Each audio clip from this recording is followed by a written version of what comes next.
Assalamualaikum warahmatullahi wabarakatuh. Bismillahirrahmanirrahim. Alhamdulillahirabbil alamin. Assalatu wassalamu ala asrofil anbiya'i wal mursalin wa ala alihi wa sahbihi ajma'in. Amma ba'd. Kepada yang terhormat Ketua PAD Fatayat dan Politiken, kepada yang terhormat pimpinan rantai tadi atas Fatayat dan Politiken, dan sahabat-sahabatku sekalian yang berbahagia. Pertama, marilah kita panjatkan puji syukur terhadap Allah Subhanahu wa Ta'ala, yang mana kita semuanya telah sampai pada di bulan suci Ramadan dalam keadaan sehat walafiat. Kedua kalinya, salawat serta salam semoga tetap terlimpahkan curahkan kepada junjungan kita Nabi Agung Muhammad Sallallahu Alaihi Wasallam yang kita tunggu syafaatnya nanti di yaumul qiyamah. Amin amin ya rabbal alamin. Sahabat-sahabatku sekalian yang dirahmati Allah Subhanahu wa Ta'ala, pada hukum hari ini saya mau menyampaikan dengan tema berbakti kepada kedua orang tua di bulan suci Ramadan. Hadirin yang dirahmati Allah Subhanahu wa Ta'ala, bahwasanya kita dilahirkan di dunia ini dengan perantara orang tua. Kedua orang tualah yang membimbing dan mengarahkan kita sejak lahir sampai sekarang.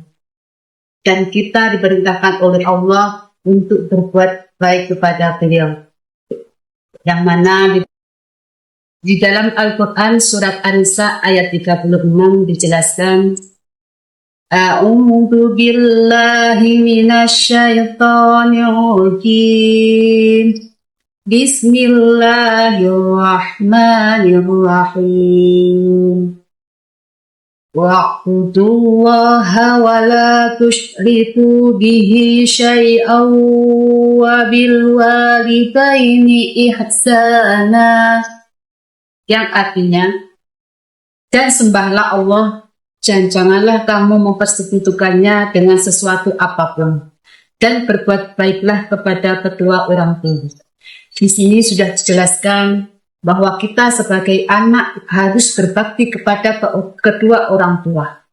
Banyak hal yang bisa kita lakukan dalam kehidupan kita sehari-hari. Contoh sederhana, pada bulan suci Ramadan ini, setiap hari kita ada kegiatan buka dan sahur. Jangan lupa bahwasanya di keluarga kita ada kedua orang tua. Ayolah kita ajak bareng-bareng buka bersama dan kita senangkan hati mereka supaya kedua orang tua kita bisa berbangga dan senang dengan kita. Hadirin yang dirahmati oleh Allah, ada beberapa cara, 3 hal yang bisa dilakukan untuk berbakti kepada kedua orang tua pada waktu masih beliau hidup. Yang pertama adalah berbuat taat patuh atas perintah Allah selama itu tidak melanggar agama. Yang kedua adalah merawat, menyayangi, dan memberikan nafkah kepada kedua orang tua kita selama kita mampu, dan kita harus berusaha untuk membahagiakan kedua orang tua kita. Yang ketiga adalah jangan lupa setiap hari kita lakukan adalah mendoakan selesai waktu sholat ataupun setiap saat kita harus tetap mendoakan kedua orang tua kita. Itu ada 3 hal yang harus kita lakukan ketika dia masih hidup. Ada 3 hal yang dilakukan orang tua setelah beliau meninggal, yaitu yang pertama adalah doa dari anak-anak yang soleh. Ada suatu cerita pada waktu disiksa di dalam kubur, orang itu banyak dosanya dan setiap hari disiksa oleh malaikat. Suatu saat siksaan itu tidak dilakukan oleh malaikat yang bertubi-tubi.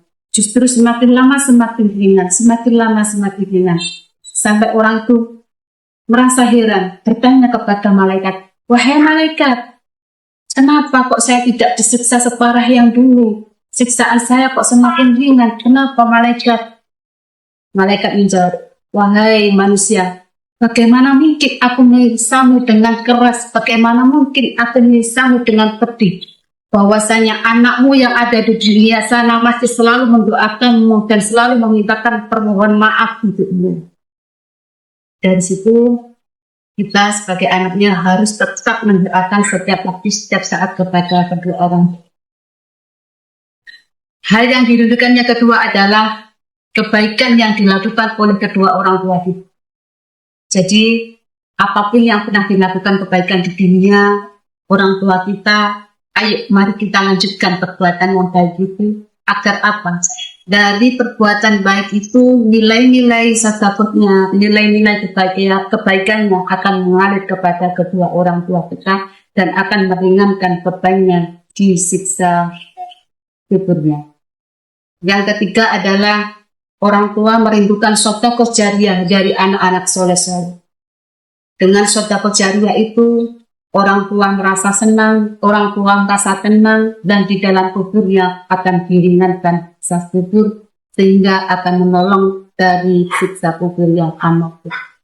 Dan harapannya dari doa anak yang solehah itu nanti akan mengangkat derajat orang tua dan akan mengangkat siksa kuburnya dan akan mengangkat derajatnya kepada surga Allah. Amin, amin, ya rabbal alamin.